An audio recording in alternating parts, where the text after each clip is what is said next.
ایک دفعہ کا ذکر ہے کہ راجو ایک دن اپنے گھر کے قریب جنگل میں گھوم رہا تھا تو اسے ایک گڑیا پڑی ہوئی ملی۔ اس نے سوچا کیوں نہ گڑیا لے جا کر اپنی چھوٹی بہن نجمہ کو دے دے، وہ بہت خوش ہوگی۔ اس نے ایسے ہی کیا اور گڑیا اٹھا لی اور لے جا کر اپنی چھوٹی بہن نجمہ کو دے دی۔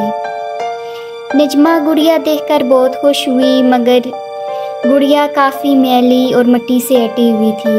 اس نے سوچا وہ گڑیا کو نہلا دے تو صاف ہو جائے گی۔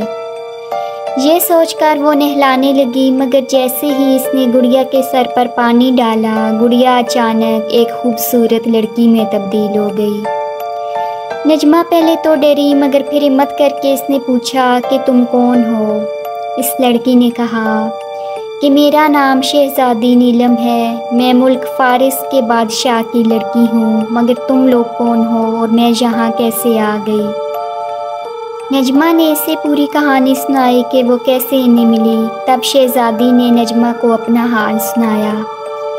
اس نے کہا کہ میں ایک دن اپنے باغ میں تتلی پکڑ رہی تھی کہ میرے پاس ایک آدمی آ پہنچا، وہ کافی خوفناک تھا۔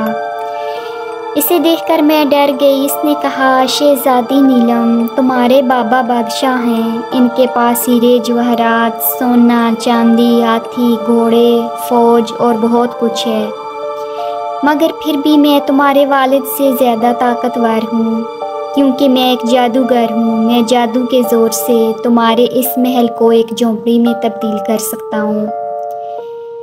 پھر وہ بولا میں تمہیں شہزادی سے ایک گڑیا بنا دیتا ہوں اور تم اس وقت تک گڑیا ہوگی جب تک کہ کوئی تمہارے سر پر پانی نہ ڈالے گا۔ پھر مجھے کچھ یاد نہیں۔ اپنی داستان سنا کر شہزادی کہنے لگی کہ مجھے جلدی میرے محل میں پہنچا دو، میرے ابا حضور اور امی جان مجھے تلاش کر رہے ہوں گے اور پریشان ہوں گے۔ راجو قریب ہی کھڑا یہ سب سن رہا تھا۔ اس نے کہا کہ شہزادی نیلم، آج رات تم یہاں ٹھہر جاؤ، کل صبح میں تمہیں تمہارے محل پہنچا دوں گا۔ آخر ایک رات وہاں رہنے کے لیے شہزادی نیلم تیار ہو گئی۔ صبح ہوتے ہی وہ شہزادی نیلم کے ساتھ ملک فارس روانہ ہو گیا۔ جب وہ ملک فارس پہنچا تو سنا کہ بادشاہ نے یہ اعلان کر رکھا ہے کہ جو بھی شخص شہزادی نیلم کا پتہ بتائے گا، بادشاہ اسے اپنی سلطنت کا آدھا حصہ دے دے گا یا اس کی شادی شہزادی نیلم سے کر دی جائے گی۔ جب شہزادی نیلم اور راجو بادشاہ کے سامنے پہنچے تو بادشاہ بہت خوش ہوا اور کہا کہ تم نے میری بیٹی کو مجھ تک پہنچایا ہے، اس لیے میں تم سے بہت خوش ہوں۔ اب میں تمہاری شادی شہزادی سے کر دوں گا اور جب تک تمہارے لیے الگ محل نہیں بن جاتا تم اسی محل میں رہو گے۔ راجو بولا بادشاہ سلامت، لیکن میری امی اور میری چھوٹی بہن نجمہ میرے لیے بہت پریشان ہوں گی۔ بادشاہ نے کہا کہ تم ان کی فکر مت کرو، میں اب سپاہیوں کو تمہارے ملک روانہ کرتا ہوں، وہ انہیں یہاں لے آئیں گے۔ پھر سپاہی جا کر راجو کی امی اور اس کی چھوٹی بہن نجمہ کو محل میں لے آئے۔ وہ بہت خوش ہوئے۔ شہزادی نیلم بھی نجمہ سے مل کر بہت خوش ہوئی۔ کچھ دنوں تک راجو کے لیے الگ محل تیار ہو گیا۔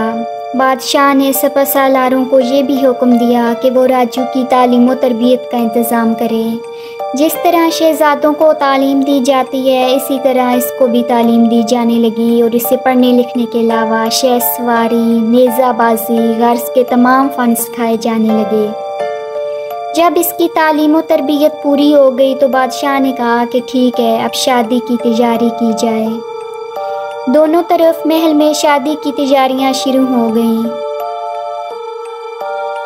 اب اسے راجو نہیں کہا جاتا تھا بلکہ شہزادہ کہہ کر پکارا جاتا۔